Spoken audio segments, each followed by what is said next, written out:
One of the most common questions you guys ask me is how do we get long-term serviced accommodation bookings?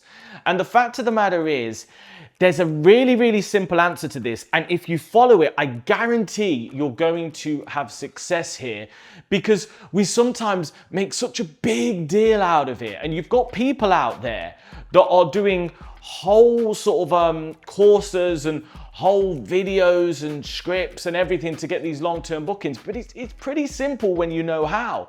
All right, all you've got to do is think logically. So the first thing you need to understand is leisure stays on the whole are going to be short term. They're going to be less than a week. Why? Because if somebody's got a special event or a wedding, or they're in town for a few days to see friends, generally speaking, that is going to be for a short period of time. So in order to get long stays, we need to focus on people that are going to be in the area for longer term stays. And I think that is where a lot of you are going wrong. You're slapping your properties on the channel managers and just letting everybody book randomly, and you're just kind of getting whatever you're going to get in. But if you design your property, if you design your marketing for long-term stays, that's where the real money is. So, couple top tips around how to do this. Well, the first thing I always recommend is you want to make sure that you've got a listing that is targeted at longer term stays. Really key. Because one of the main reasons we don't get long-term stays is because there's so many short-term stays in our diary that there isn't a clear run for people to book.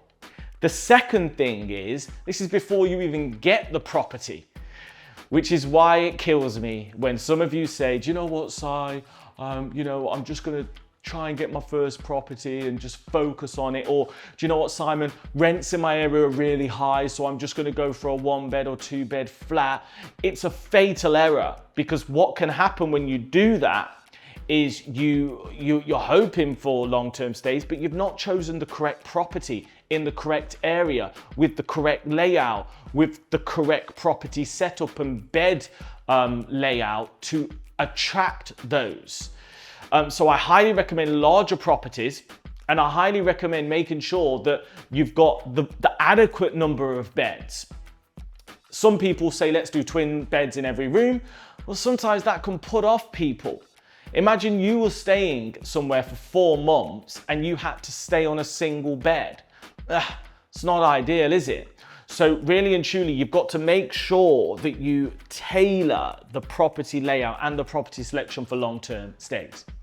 And the final thing that I want to share with you on this video, which is really key to guaranteeing long-term guests, and that is to offer a decent level of discount for midweek stays, because a lot of guests stay Monday through Friday, and then they go home. So a lot of the contractors, they work Monday, Tuesday, Wednesday, Thursday, Friday. They then go home for the weekend. They then come back again. So 2 hacks here. The first is, if you create a discount for people to book those 4 days, then contact them and offer them an extension discount for them to stay with you for the rest of the year. Happy days. But the other thing you can do, which is really powerful, and I really recommend this, is so important, is just understand that a lot of these people will book last minute.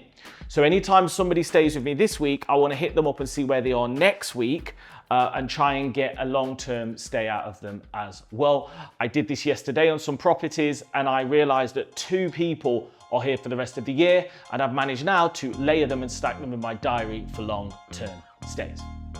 So I hope you found this useful.